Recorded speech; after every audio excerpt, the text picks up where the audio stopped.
Gas fitter exam cram session, video 5. Okay. Unless incorporated as part of a gas burning appliance, a sediment trap shall be installed downstream of the appliance shutoff valve. Okay, a couple of things on this, all right? In the plumbing code, whatever we're running water to and running waste piping from is a fixture. In the mechanical code, the fuel gas code, it's not a fixture anymore, it's an appliance. That's just the nomenclature they're using, the vocabulary, okay? In the fuel gas code, in the mechanical code, it's an appliance. In the plumbing code, it's a fixture, right? So we got an appliance, whatever you want it to be. Now, in this case, we're talking about a sediment trap.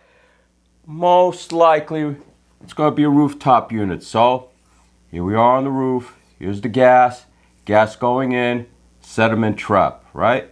Okay. Where should that sediment trap go? Or where should it not go? Well, you can put it anywhere you want as long as it's downstream of the appliance shutoff valve. Downstream. This is an important word. This is an important thing to keep in mind. Your bearings as far as downstream, upstream, downstream, upstream. This will get you the wrong answer if you're not comfortable with thinking in terms of downstream, upstream. Not before or after the valve, not into the inlet of the valve or outlet of the valve. They like the words upstream, downstream. So we got to get this straight right from the start. What do we mean? Okay? Well, before I put the shutoff valve here so you can see in relation to the sediment trap where the shutoff valve should be, let's pretend we're watching a nature special. Okay? It's the migration of the salmon upstream to go lay their eggs and begin the miracle of life cycle all over again. So, let's say I got a little waterfall. And then this waterfall goes gradually down to the slope. And then at the slope is the ocean. Okay? So this waterfall here is really just part of a river following the contour. And this river eventually goes into the ocean, right? So, our nature special says that these salmon are going to swim upstream. Well, we know water flows downhill. So the water is flowing in this direction. It's going from the high point, the mountain, the clouds. They give up the water in the form of rain. The mountains collect it, forms these rivers. You know, tributaries become rivers. Rivers go all the way down into the ocean. So the direction that the water is flowing, the direction this stream is going is towards the ocean. So this is downstream. This is the downstream direction. Okay? The salmon are going upstream. Okay? And if you watch enough nature specials, you know this makes perfect sense. Because it's survival of the fittest. You want to procreate. You know, you want to make little copies of yourself. You got to prove yourself to nature. If you can withstand nature's trials and tribulations, you get the fuck, have kids, and your legacy goes on. Simple. So, the salmon swim upstream. A very difficult battle for them. They go upstream and they fight the current. And as they're fighting the current, some of the salmon don't make it. Well, then they're not going to reproduce. The salmon that do make it get to go back to where they were spawned, where they grew up. And they lay their little, you know, the female lays that little big old thing of slimy little eggs, a huge thing, a giant thing of caviar. And then the male fish, he comes around and he squirts his male juice. And eventually you get little salmon. And these little salmon will go what? They'll go downstream and live their lives as big salmon in the ocean. So, the salmon, when they're ready to procreate, when they're ready to make babies, they swim upstream against the current. Not the way the water is being delivered to the ocean, but against the direction, the natural flow of the water. They go upstream against that direction. You know, they fight the current, you know, and, well, you know, we can also, they also fight, you know, big old angry bears, because the bears, you know, they wait for the salmon to leap up and they catch them, and that's an easy meal. They fight that to have the privilege of procreating. So, with that vivid picture of the incredible majesty of life, with salmon squirting on salmon eggs to make salmon babies, to do this process all over again. The babies swimming downstream because they're babies, so they follow the current naturally. They go into the ocean, and then in the ocean, they grow big and strong, and they are powerful enough to swim back upstream, do the nasty, make babies. That's upstream, downstream. So, we know that gas is supplied from the point of delivery all the way up to the farthest outlet. So here, we're going to say the farthest outlet is the supply valve to this roof unit. So, the farthest outlet, the supply valve to this unit, is right here. And this is downstream because the gas is being supplied in this direction. Downstream, right? It's downstream of the meter. Okay? If we were saying that we're going to put the sediment trap on this side of the valve, then we would say it's upstream, because now, as far as this valve is concerned, this is downstream. Anything from this point on is going to be downstream, because downstream of this valve is the natural flow of the gas here. The flow is flowing in this direction to the unit. If we put it on this side of the meter, on this side of the valve, this is the upstream side, because as far as the sediment trap is concerned, it's on the other side of the valve, the upstream side, the side from where the valve is receiving the gas and will allow the gas to go through to the unit. So, downstream of the supply valve, okay? Why downstream of the appliance shutoff valve? Because this sediment trap is strictly for this unit. If anything happens, you shut off the valve, everything concerned with this unit is shut down. We don't have to worry about it. We have a way of isolating this, not just the unit, but also this sediment trap. It's downstream of this valve. It also serves another purpose that they don't want. If we have this shutoff valve for a reason, we want to make sure we isolate gas. If we isolate the gas to here, but you got a nipple with a cap sticking out somewhere over here, that's just too easy to get a wrench on that, open it up, and no way of closing it back up. So, it's a safety reason. It eliminates unwanted connections. It isolates the appliance completely. You know, if you have the sediment trap here, it starts leaking. How do you fix it? Well, you'd have to shut a valve somewhere back here. You're shutting off a lot more stuff.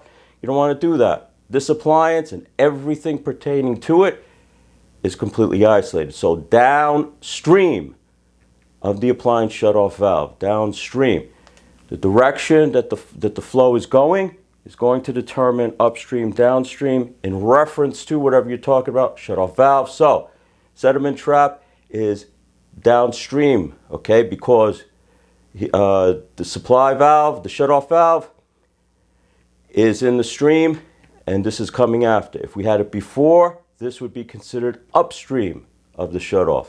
Not legal. All right, downstream, upstream. Remember the salmon. Okay, question 6.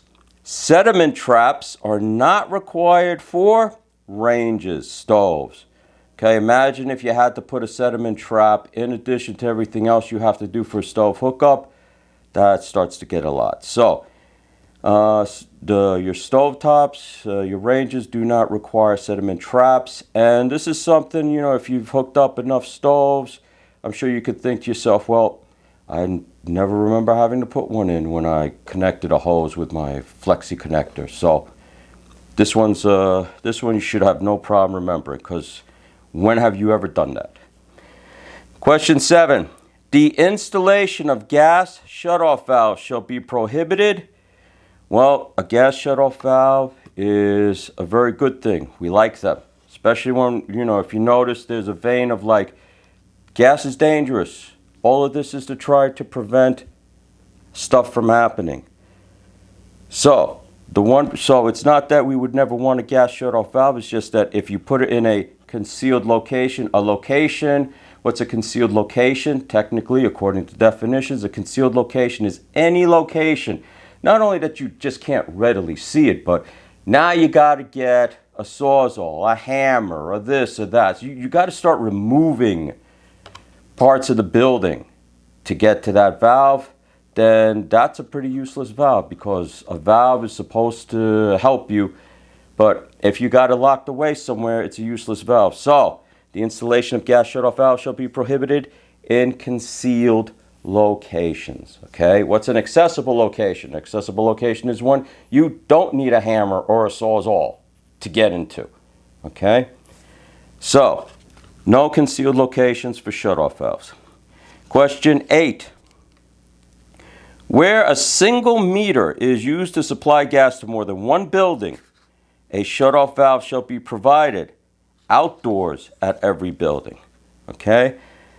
So this is almost kind of like the question we were doing before when I was on the wrong test. But the principle is still the same. We'll just draw a picture, because that just gives us a really good overhead view of everything and just a better, clear understanding in general. Right? Let's do our apartment complex again, or even just a small complex with a couple of buildings, but they're not attached. So here's the main building. The gas goes in here. We got a big old meter in here. And then this gas goes out, and it's going here, it's going here, it's going here. And we got 3 other buildings that depend on the gas coming from this first building. And according to this question, let's say in this building we have the meter. This is where the utility is going to come, read what we're using. In these buildings, we don't have a meter, but we have gas supplied. So what are we going to do? We gotta have a valve. And this valve, this shutoff valve, it's got to be outside. Why? Well, if anything should happen, and, let's just take a raging inferno, for example, which is being caused in part or maybe accelerated by the constant supply of a flammable gas to the raging inferno. Don't you think it would be a lot easier for the firemen if they can just shut it off from the outside instead of having to go inside to shut it off? You go inside, you may or may not find it easily. You go outside, well, there's a special place for it. There's a set place for it. You know where to look for it. It's got its own box. You can see it. You can shut it off. And boom, that might help a lot in fighting the fire. Just one possible reason why you might need that. Since we're on the topic, the code itself, I said, if you notice that, when you're looking through the code, you're seeing like, well, there's a general theme of like, we're trying to prevent god-awful things from happening. Okay, that's not because the code can see into the future. That's because the code builds upon the past, okay? In order to get something in the code, generally, someone has to die. When someone dies, then they say, oh, we got to have something in the code to prevent the loss of life. It's like a stop sign, a stop sign where, you really need a stop light. That's not going to happen until enough people, or maybe just one really important person, dies at that stop sign, at that intersection. Then all of a sudden, we got to have a street light. Same thing with the code. The first code of New York City was actually when we weren't even New York City. We were New Amsterdam. We were a Dutch colony. Peter Stuyvesant was the mayor of it. Governor, so to wish, because at that time that was New York. The rest was all trees and stuff. The code was one page, one parchment page, kind of like your Declaration of Independence or your Bill of Rights, one page. It grew to be something bigger. The 1938 code is pretty much a pamphlet. The 1968 code is, at best, I don't know, I guess a booklet. The construction codes now, volumes upon volumes. So, what does that tell you? A lot of people died. Okay. And we're trying to not have a lot of people die for those reasons. Because now we're liable for their deaths. People still die. But if it's for some other reason, hey, not our fault. We're not liable until, of course, you make another law or another entry in the code. And then, now you're liable for that death too. Okay? Yeah, it's a pretty picture of the world we live in. But you know what? It'll help you remember this easier, because the more you know what's going on here, the easier it is to understand, and it helps you remember it. Okay. Question 9. A gas shutoff valve shall be located within 6 feet of the appliance. Here we go with the numerology. Remember 6 feet. This number keeps showing up again and again and again. Okay? A gas shutoff valve, in other words, the valve to shut off that unit, will take the stove, the most basic example, your flexible connector. And this is going to be another question. Your flexible connector. What is the maximum length of a flexible connector? 6 feet. Why? Because, well, one end connects to the shutoff valve, the other end connects to the appliance. It satisfies the code, since a gas shutoff valve shall be located no more or within 6 feet of the appliance. What if we're hard piping an appliance? Because, a flexible connector you can use for range, but if we're putting in a new water heater, if we're replacing a boiler, we can't use a flexible connector there. Got to hard pipe that. What's the distance? 6 feet.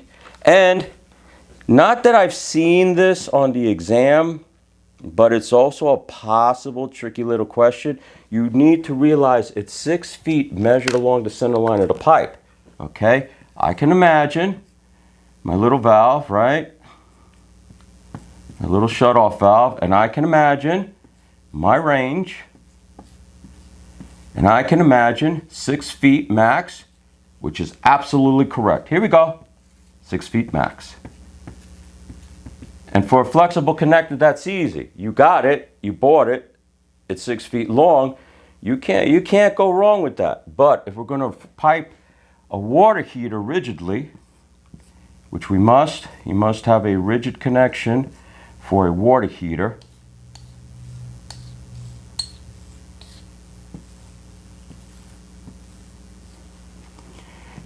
This could be 6 feet. But you got to look at that and know that's more than 6 feet of piping. So you're wrong. Okay? It's got to be measured along the center line of the piping. So, in order for this to be 6 feet of piping, it'd have to be straight across. Just because the distance from the valve to the unit is 6 feet, but you're doing something like this crazy thing here, that's not 6 feet. That's way over 6 feet. Not acceptable. So remember, 6 feet of piping. For flexi, it's easy. For piping, you're going to have to measure it along the center line of the pipe. That's the 6 feet they recognize. Not the distance from the valve to the water heater. You're not going to get around it that way. That's like when, when you had to do a book report in grade school, and, they said double space, and they said at least 200 words, and you tried to find every which way possible to somehow sneak 2.5 instead of double space. You somehow stretched out the words so that, you could make 100 words look like 200 words. Yeah, maybe you got away with it in elementary school, but you're not going to get away with it here. All right? Question 10. When installing a gas shutoff valve for an appliance, the shutoff valve shall be located, here we go, upstream of a union. All right? So now we're going to touch on two things here. Remember we said 6 feet max? that a shutoff valve is going to be 6 feet max from the stove? Well, if we're connecting rigidly, we're going to pretend that this is rigid pipe, right? So we're going to have a union when we need to break things apart. Okay. Since we're on the subject of the union, and to point out the importance of numerology, the union also must be within 6 feet of the appliance. The valve, the shutoff valve, no farther away than 6 feet, within 6 feet of the appliance. The union also within 6 feet of the appliance. Okay, so understandably a question arises, if both need to be within 6 feet of the appliance, which one comes first?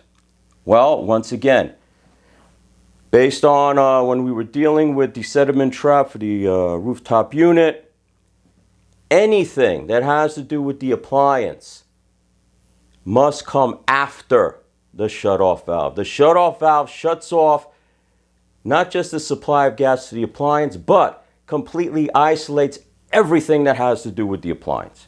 And that will include the union that you put in because you had to pipe this rigidly. So one, I don't see how you're going to be able to pipe this rigidly without a union. And two, well, eventually you want to service the unit or replace the unit. You don't want to have to cut into pipe if you don't have to. So that union is there for you. But that union must come after the valve.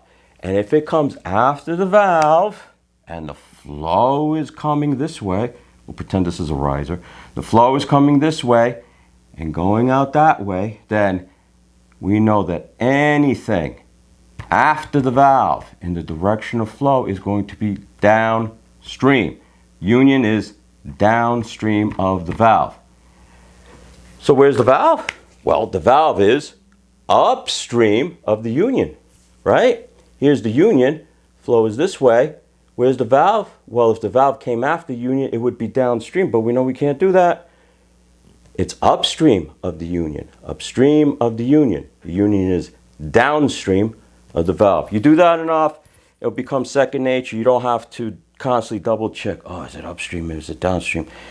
You know, especially now, let's start things off right at the bat, and eventually it'll just be second nature, okay?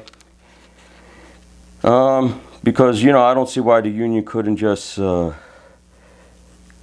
say, you know, before or after the valve, you know, in the direction of flow. That's another way of saying it, but they like downstream, upstream. So when installing a gas shutoff valve for an appliance, the shutoff valve shall be located upstream of the union.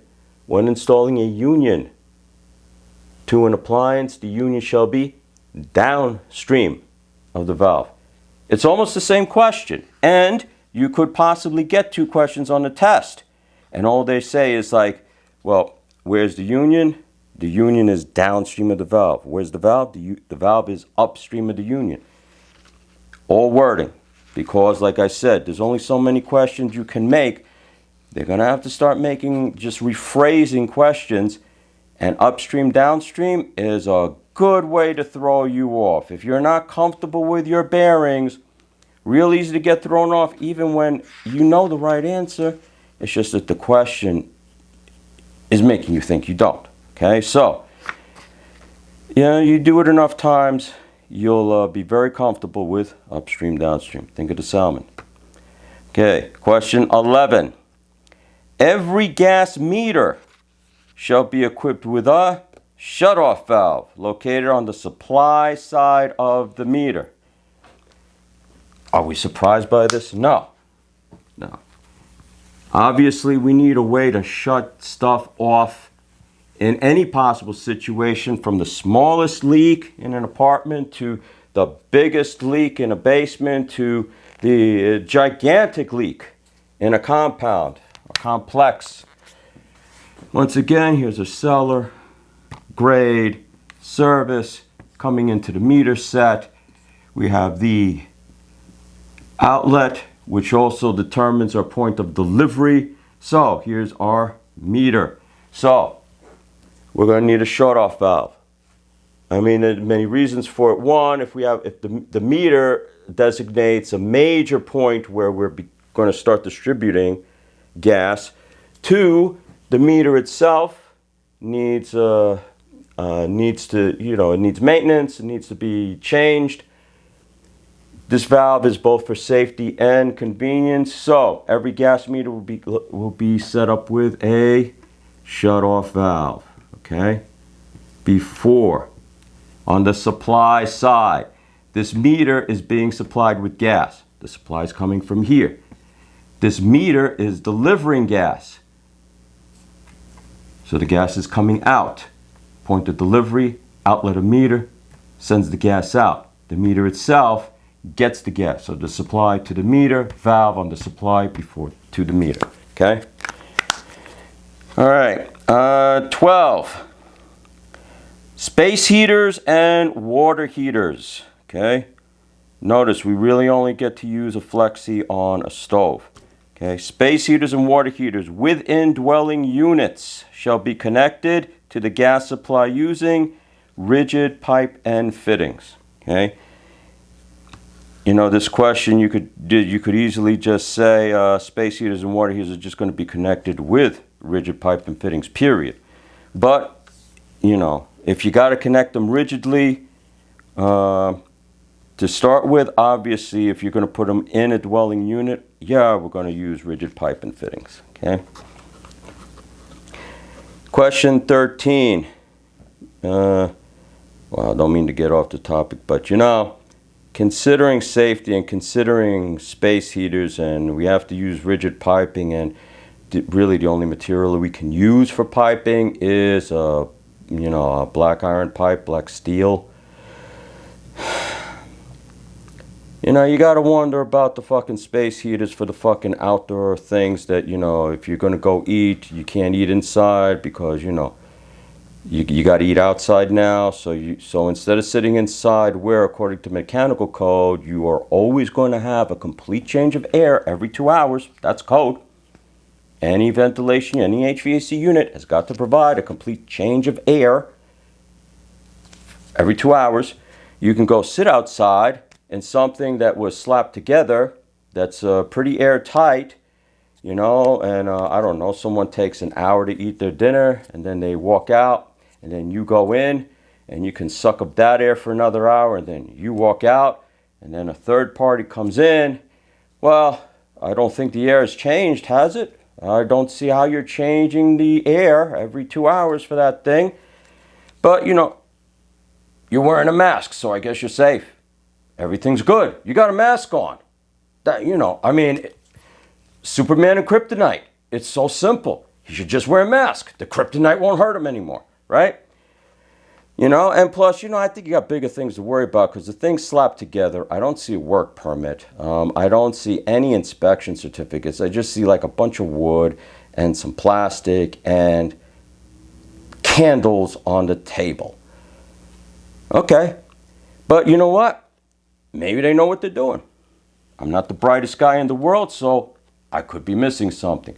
But space heater, the big giant thing now that's being supplied with gas so that in the colder months they can still hold on to some scrap of revenue, is being supplied by gas. And if you look down to see where the gas is coming from, it's not a propane tank. It's a big, long, flexible connector to somewhere over there that's way more than 6 feet away, and it's not rigid metal piping. So how did this happen? Because I can't find it in the code, you know? How did that happen? I mean, you could say state of emergency, this and this and that, but it's like going out to eat and having a hamburger on the curb in an extremely flammable, stinky fucking unit is not an emergency. That's not an emergency. But that flexible connector is way longer than 6 feet to that space heater. Not a range, a space heater. Enough of that. Okay. Question 13. The vent pipe for gas pressure regulators shall be designed to prevent the entry of insects. Okay. This question was, I remember this question very clearly. You know, it was definitely on the exam, and it's very